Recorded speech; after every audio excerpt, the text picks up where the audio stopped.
Ela é considerada o mal do século e em 2020 será a doença mais incapacitante do planeta. No Saúde em Dia de hoje, a gente conversa sobre depressão.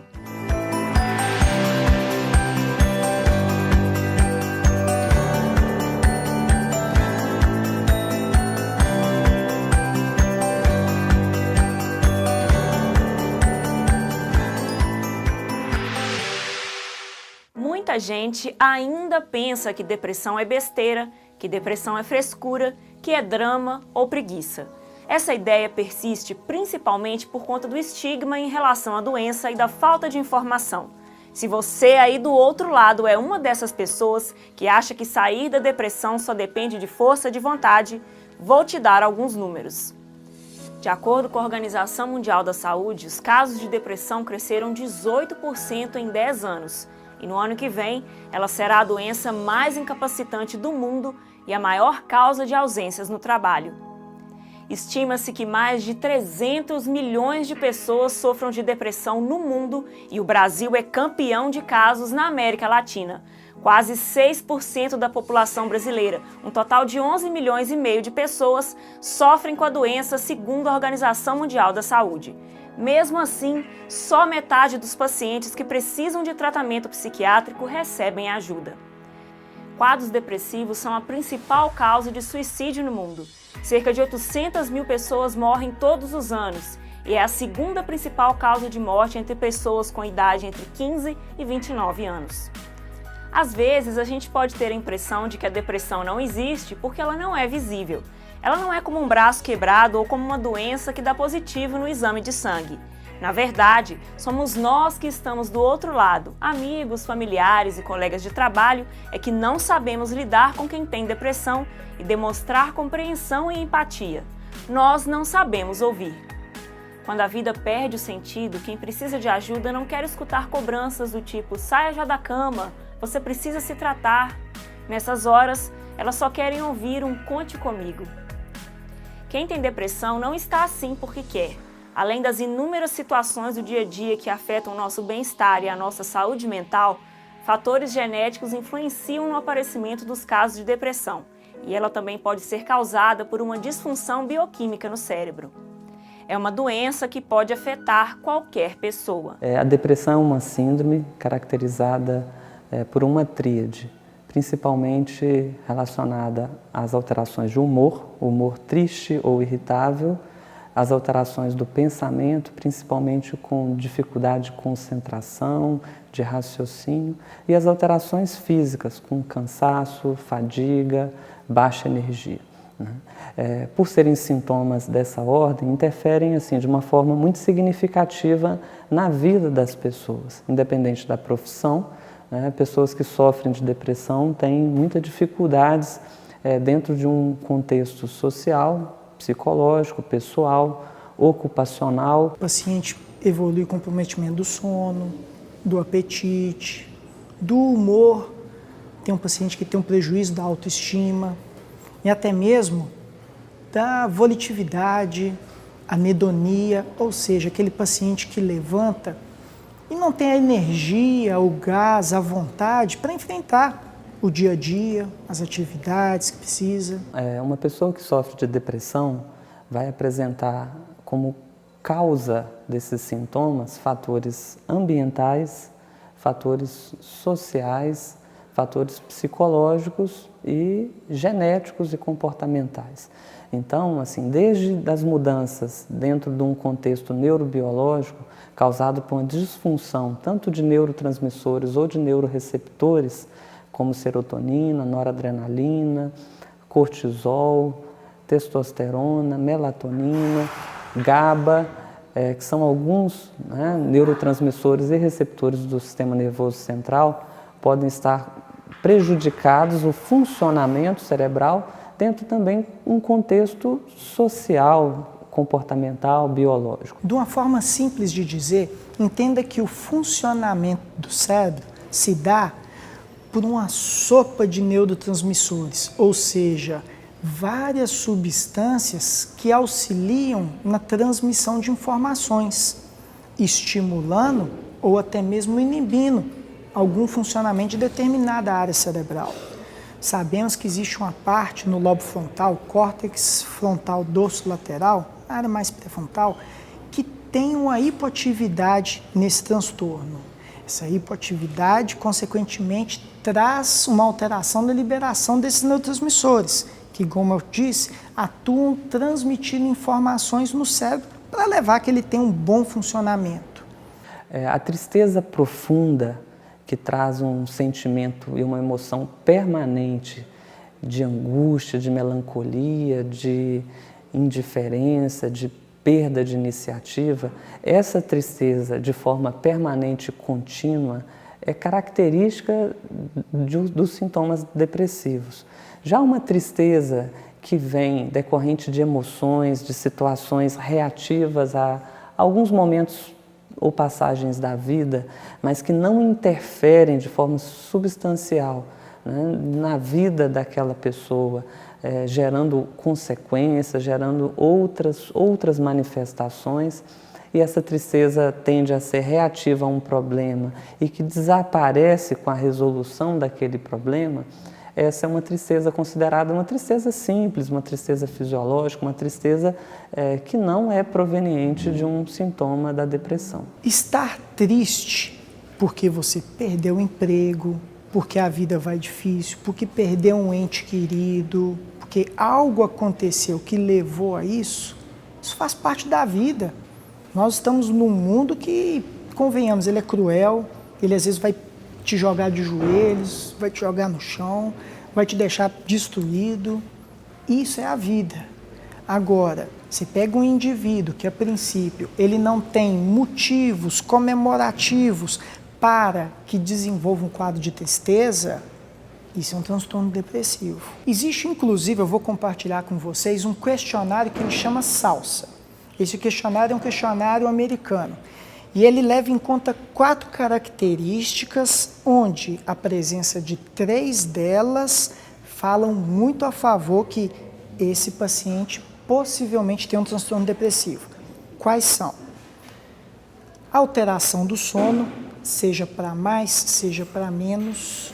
Alteração do apetite, tanto o aumento ou redução. A autoestima baixa e a presença de anedonia, que é baixa energia, disposição e vontade para fazer as atividades do dia. A partir do momento que esse paciente ele tem positividade para 3 características, é um rastreio para que você fique atento. É possível que exista um transtorno depressivo. Então é fundamental falar de suicídio, né? Falar de suicídio não induz ninguém a cometer ou ter algum comportamento suicida.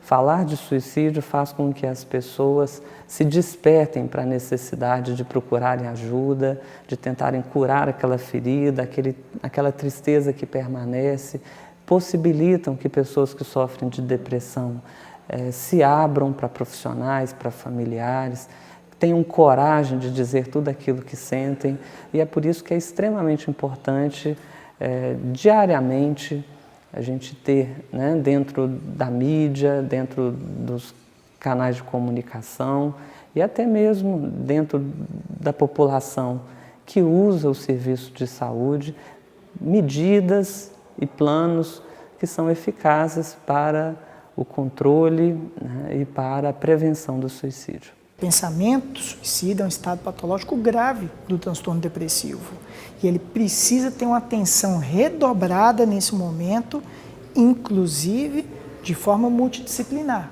para que tenha o melhor manejo possível. Precisamos entender que não só aquilo que é visível estruturalmente é doença. Ter um tumor cerebral, ter uma lesão, algo que é visível com exames, fica fácil perceber que realmente é algo patológico e que precisa de uma conduta, um cuidado de perto, próximo, uma atenção. O transtorno depressivo, se fizer esses exames de rotina, a princípio vão estar normais. Isso faz, infelizmente, com que as pessoas não tenham toda aquela atenção. Ah, isso é manha, isso é frescura, não, levanta da cama, vai, tira esses pensamentos ruins da cabeça. Não é assim. No programa de hoje, a gente quer falar de soluções. Os novos tratamentos para depressão são sinônimo de esperança para muitos pacientes. Daqui a pouco a gente começa a entender o assunto.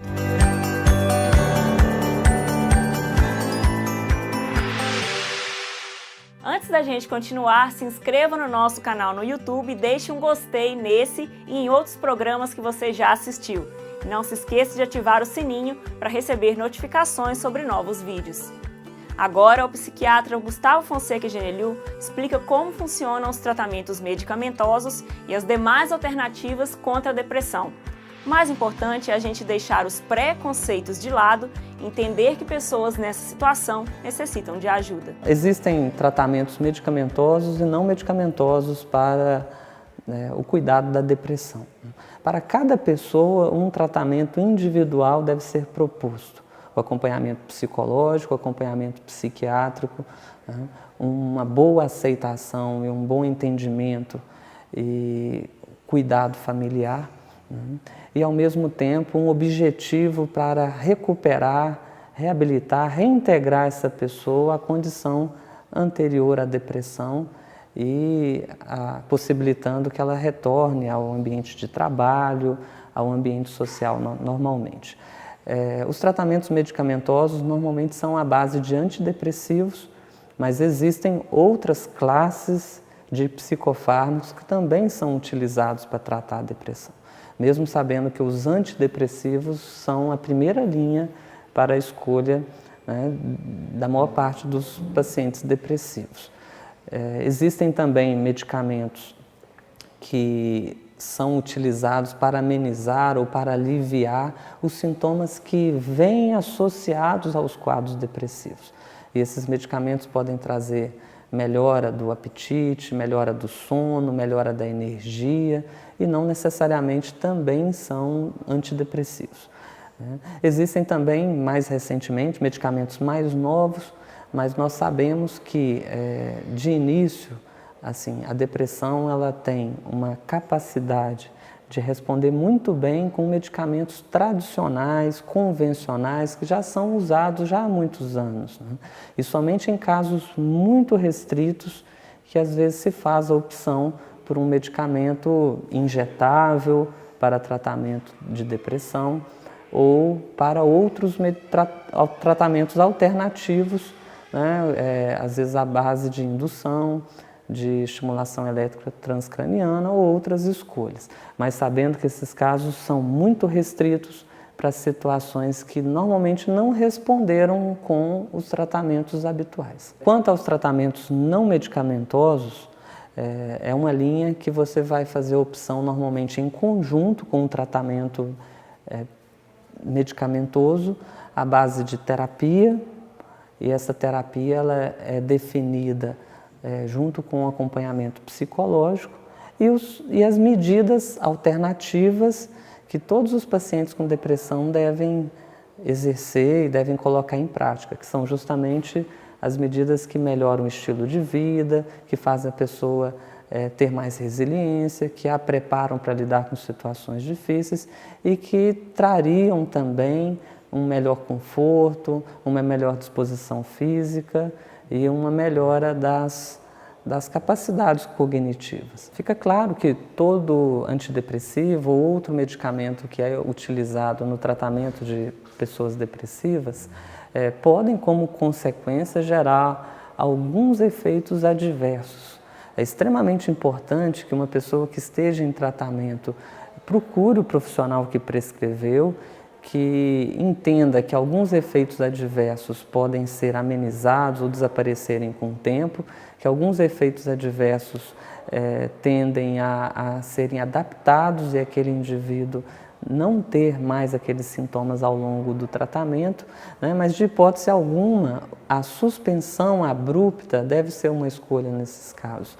Pessoas que suspendem abruptamente um tratamento antidepressivo, um tratamento medicamentoso, podem também correr os riscos dessa suspensão abrupta, gerando o que a gente chama de síndrome de interrupção, que é justamente uma manifestação aguda de alguns sintomas ou agravamento dos sintomas depressivos pela parada do tratamento.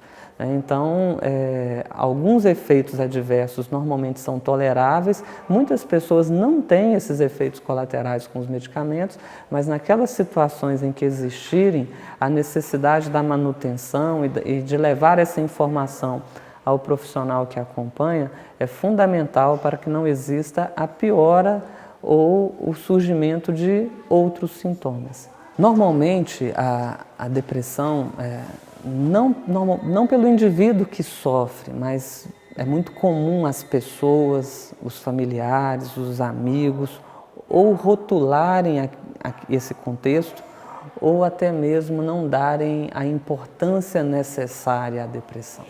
E isso faz com que aquela pessoa que está sentindo os sintomas depressivos sinta-se um pouco alheia, um pouco afastada, um pouco sem o apoio daqueles indivíduos, né? O preconceito, às vezes, é muito maior dentro de uma situação externa, familiar ou até mesmo social, do que internamente. Mas nós sabemos que alguns indivíduos tentam lidar também com esses sintomas depressivos, assim, se considerando fortes necessários para enfrentar a doença sozinhos. E isso também não é o melhor caminho, né? Nós sabemos que quanto mais tardiamente, que seja por preconceito de utilizar uma medicação, que seja por receio de procurar um profissional capacitado, e aquele indivíduo passa uma grande parte do início dos sintomas depressivos sem um necessário apoio psiquiátrico, psicológico, isso traria um agravamento e um risco maior para condições como suicídio ou cronicidade da doença. Então é extremamente necessário a procura imediata, o cuidado e saber que não cultivar esse preconceito, esse medo, esse isolamento. E pelo contrário, né, saber que nesse instante em que você sofre de depressão é extremamente necessário você procurar apoio, né, porque é dessa forma que normalmente se vence essa doença. Existe sim algumas pessoas que têm depressão e que conseguem lidar, conseguem superar, conseguem se recuperar de quadros depressivos sem a medicação. Que seja por meio de outros tratamentos psicológicos, ou uma pessoa que consegue também descobrir um meio de sair daquela situação, e esse meio sustentado é suficiente para que os sintomas depressivos se amenizem. Mas independente disso, não é recomendado que uma pessoa, diante de um quadro de depressão, tente lutar contra isso, tente fazer formas que não seja por meio de um apoio profissional para conduzir aquela situação da depressão. Mas existem sim casos em que nós podemos fazer a opção inicialmente não medicamentosa e normalmente esses casos são os considerados mais leves, que tendem a desaparecer os sintomas ao longo de poucas semanas ou poucos meses e, portanto, o tratamento não medicamentoso também pode ser suficiente para o alívio e o controle e a recuperação. Eu concordo, né? Dizer que a depressão afeta o corpo, a mente e o espírito, né? É considerar assim, dar uma dimensão muito mais humana e ao mesmo tempo complexa para o que é a depressão. Realmente a depressão vai gerar sintomas que vai afetar a saúde física, a saúde mental, e a gente não pode deixar de falar da saúde espiritual. Estarmos bem com nós mesmos, com a nossa fé e com a comunidade religiosa, ou até mesmo individualmente, com a nossa fé frente a alguma coisa, a alguma religião, a alguém superior a nós, isso é extremamente importante. Independente da religião, uma pessoa que mantém essa fé, essa espiritualidade, com certeza ela tem um passo a menos para adoecer, para entrar em depressão, e se isso acontece, ela teria muito mais recursos e artifícios para conseguir lidar com aquele momento difícil da vida. Às vezes fica difícil compreender o que o outro está enfrentando, principalmente quando nós nunca passamos pela mesma situação. Alguns anos atrás, eu vivi um luto, perdi a minha mãe, que é um luto significativo, e a minha mãe já estava doente por um período e eu acompanhei todo esse período de enfermidade. Logo depois que ela morreu, há uns 6 meses, né, aproximadamente, eu percebi um comportamento diferente. Muito triste, muito desanimada, porque eu digo que no meu caso a ficha caiu uns 6 meses depois. E aí eu vi que eu já perdia mesmo o prazer de fazer algumas atividades básicas mesmo. Eu fui diagnosticada com depressão moderada, eu precisei, né, fazer uso de medicação, o psiquiatra me passou um medicamento, eu fiquei em tratamento mais ou menos 1 ano, né, com medicação menos, mas a gente espera essa medicação passar para que retome essa vida. Fui para terapia, né, tive acompanhamento com psicólogo e tive um fator também muito importante, que é um cachorrinho. Eu ganhei um cachorro, eu adotei um cachorrinho de rua.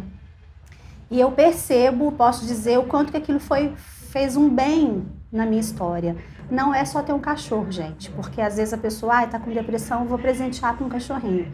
Não é isso, mas um cachorrinho dentro do contexto de tratamento medicamentoso e tratamento de psicoterapia foi fundamental. Muitas das pessoas que convivem com quem está com depressão acham que é frescura, acham que aquela pessoa está com preguiça, acham que aquela pessoa está sendo fraca.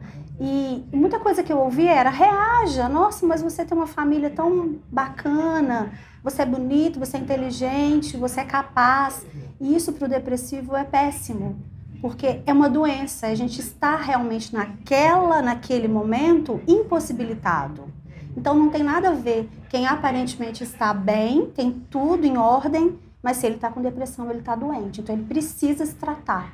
Como que as pessoas poderiam estar ajudando? Orientando essa pessoa, esse familiar, a buscar ajuda. Leva ela até um psiquiatra, leva ela até um psicólogo, diga: olha, eu estou aqui, estou do seu lado, né? Sem cobrar, sem exigir que essa pessoa reaja, porque de fato ela não consegue reagir naquele momento. Então, se alguém conhece alguém que está com depressão, que não sabe o que fazer, respeite essa pessoa, respeite esse tempo. E como ela é uma doença, ela precisa ser tratada como uma doença, com medicamento e com tratamento. Por que a gente tem que olhar para aquilo que falta e não para aquilo que a gente tem? Essa é uma grande dica para superar todos os dias, e todo dia tem problema, então que o nosso olhar possa ser positivo todos os dias. Você sabia que existem tratamentos cirúrgicos para alguns tipos de depressão? Pois é, daqui a pouco vamos descobrir quais casos podem se beneficiar dessas alternativas.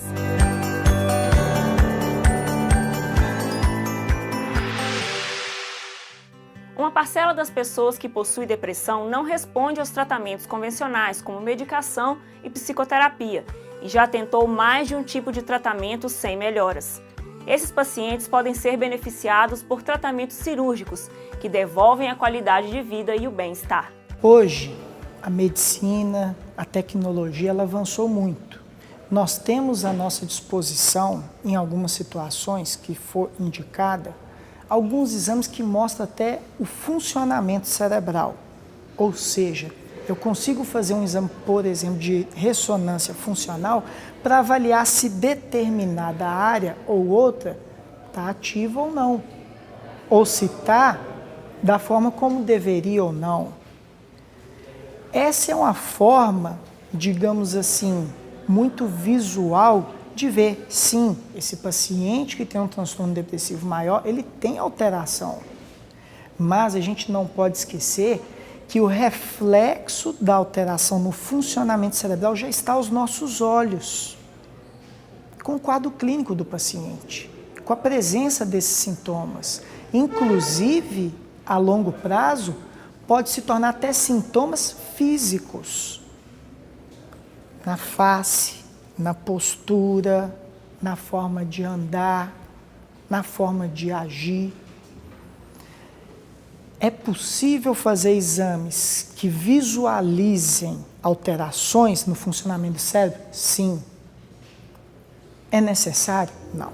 O diagnóstico ele é clínico. As alterações clínicas são um reflexo da alteração no funcionamento cerebral.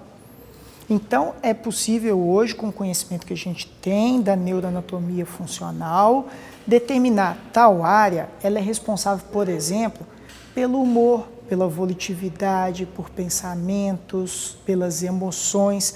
E eu consigo fazer um exame para ver se existe uma redução ou não da atividade dessa área cerebral. Mas lembrando que não é uma necessidade. O diagnóstico hoje do transtorno depressivo ele é clínico. Como vimos, o funcionamento do cérebro de uma forma fora do que deveria ser pode acarretar, dentre tantas doenças neurológicas, o transtorno depressivo. De que forma eu consigo modificar, então, o funcionamento do cérebro? Nós temos, como bem sabemos e é de conhecimento, terapias. A terapia, por exemplo, terapia cognitivo-comportamental, psicanálise, hipnoterapia, ela pode, com a forma de trabalhar, a sugestionabilidade, modificar o funcionamento do cérebro. Sim. Nós temos também, que é muito conhecido, a terapia farmacológica, onde eu lanço a mão de medicamentos que vão trabalhar. Lembra daquela sopa de neurotransmissores? Com medicamento eu consigo estimular ou inibir a liberação de alguns deles, que são específicos para esse tipo de transtorno. Então a terapia farmacológica é uma opção. Mas tem outras formas também de trabalhar. Por exemplo, nós temos a neuromodulação. Até um tempo atrás existia muito aquele preconceito, por exemplo, com eletroconvulsoterapia, que é uma medida não farmacológica para tratamento. A eletroconvulsoterapia hoje tem uma outra terapia que pode ser utilizada, inclusive com resultados até superiores na maioria dos candidatos a ela, que são as duas, que é chamada de estimulação magnética transcraniana. O que é a estimulação magnética transcraniana? Nós temos um aparelho, esse aparelho ele libera estímulos magnéticos que vão passar através de uma bobina. Essa bobina ela é posicionada de forma calculada a área do cérebro a estimular e sem inclusive encostar no crânio, sai dessa bobina os estímulos magnéticos e estimula determinada área cerebral. Então eu consigo alterar o funcionamento do cérebro, por exemplo, com esses estímulos magnéticos. Outra forma que a gente tem e que ainda é pouco conhecida hoje em dia é a psicocirurgia. Sim, nós temos procedimentos cirúrgicos para tratamento da depressão. Anos atrás, existiam cirurgias neurológicas que eram muito agressivas e, ao invés de tratar especificamente aquele sintoma depressivo, aquela tristeza, transformava o paciente num ser sem emoção. Isso fez com que, com o tempo, entrasse em desuso essa forma de terapia. Porque você levanta a questão, mais vale eu ter um ser triste ou um ser sem emoção alguma? Entrou em desuso. Acontece que com a evolução da tecnologia da neurocirurgia, hoje a gente tem a neurocirurgia funcional. É uma parte da neurocirurgia que se dedica a atuar pontualmente em determinadas áreas do cérebro. Existe uma tecnologia chamada estereotaxia, junto com alguns programas de computador, alguns softwares, que eu consigo calcular coordenadas para que pontualmente eu implante um eletrodo. Um eletrodo numa área do cérebro que precisa ser estimulada para o tratamento da depressão. Esse eletrodo ele é conectado num gerador de estímulo, chamado de neuroestimulador. Isso tudo fica por debaixo da pele. Não é nem visível. É uma cirurgia que depois é tudo tampado. Esse neuroestimulador, ele é conectado no eletrodo e vai lançar ali os estímulos para poder atuar naquela área do cérebro que precisa desse tratamento, né, dessa terapêutica. E é minimamente invasivo. Aquelas cirurgias neurológicas de grandes aberturas no crânio não são necessárias nessa situação. É uma abertura pequena, onde por essa pequena abertura consegue-se implantar o eletrodo no cérebro de forma bem específica e pontual. Então hoje a gente consegue ver que não é simplesmente terapia farmacológica, nós temos à mão outras formas de tratamento. Aqueles pacientes que não respondem com terapia convencional, farmacológica, psicoterapia, eles têm, digamos de uma forma simples de dizer, uma luz no fim do túnel, com outras possibilidades, com o avanço da tecnologia que a gente tem hoje. Essas terapias mais avançadas, por exemplo, esses procedimentos neurocirúrgicos, é necessário que nós tenhamos um hospital, onde tem um profissional capacitado e tenha um instrumental, toda a estrutura necessária para fazer um procedimento desse, que sim, é um procedimento complexo e que não é possível fazer a depender da instituição que for. Na nossa região, hoje nós temos o Hospital Irmã Denise, que tem estrutura para desenvolver as neurocirurgias e também as psicocirurgias. E agora é hora do Conexão Saúde. Vamos ver o que a Marina trouxe pra gente? Oi, gente, tudo bem? Empatia significa se colocar no lugar do outro. É tentar compreender sentimentos e emoções, procurando experimentar de forma objetiva e racional o que o outro sente. Isso leva as pessoas a ajudarem umas às outras. E é isso que o nosso amigo Instagram está fazendo, ajudando as pessoas que sofrem com ansiedade e depressão. Se você pesquisar hashtags relacionadas a esses transtornos, será direcionado para o Centro de Valorização da Vida e pode receber dicas de saúde mental. Essa função foi adicionada à rede social há pouco tempo e o objetivo é converter essas buscas, que podem gerar gatilhos, em suporte como um abraço virtual. Ao digitar hashtag ansiedade ou hashtag depressão, a plataforma abre um aviso que no final diz: se você está passando por uma situação difícil, gostaríamos de ajudar. Quando clicamos em obter apoio, somos levados a uma página com 3 alternativas: falar com um amigo, falar com um voluntário da linha de apoio ou receber dicas sobre saúde mental. Caso o usuário clique na opção falar com um voluntário da linha de apoio, ele poderá entrar em contato com um agente de atendimento especializado do Centro de Valorização à Vida, pelo fone 188, entrar num bate-papo ou enviar um e-mail para os voluntários do CVV disponíveis e de prontidão 24 horas por dia. Além disso, na aba Dicas e Apoio, há dezenas de sugestões e incentivos para fazer coisas diferentes e apreciar a vida, como sair ao ar livre, ouvir uma música tranquila ou escrever como está se sentindo. Gente, é tão reconfortante perceber que muitos ainda se preocupam e que juntos podemos salvar pessoas através de uma corrente do bem. E se você tem se sentido estranho e para baixo, fique atento aos sintomas da depressão: irritabilidade, ansiedade, angústia, desânimo, diminuição ou incapacidade de sentir alegria e prazer em atividades que em outro momento eram agradáveis, falta de motivação e apatia são alguns deles. Sempre é tempo de se cuidar. E não se esqueça, você é importante e não está sozinho. Um abraço, até a próxima. O Saúde em Dia de hoje fica por aqui, mas antes de ir embora eu queria deixar uma dica. Se você conhece alguém com depressão, que tal mudar a sua forma de conversar com ela? Ao invés de dizer, saia já da cama, por que você não diz, vamos dar uma volta? Ao invés de dizer, você é muito pessimista, diga a ela que tudo vai ficar bem. Deixe de perguntar quando ela vai sair dessa e pergunte como você se sente hoje. Exercite a sua empatia. Até semana que vem. Tchau!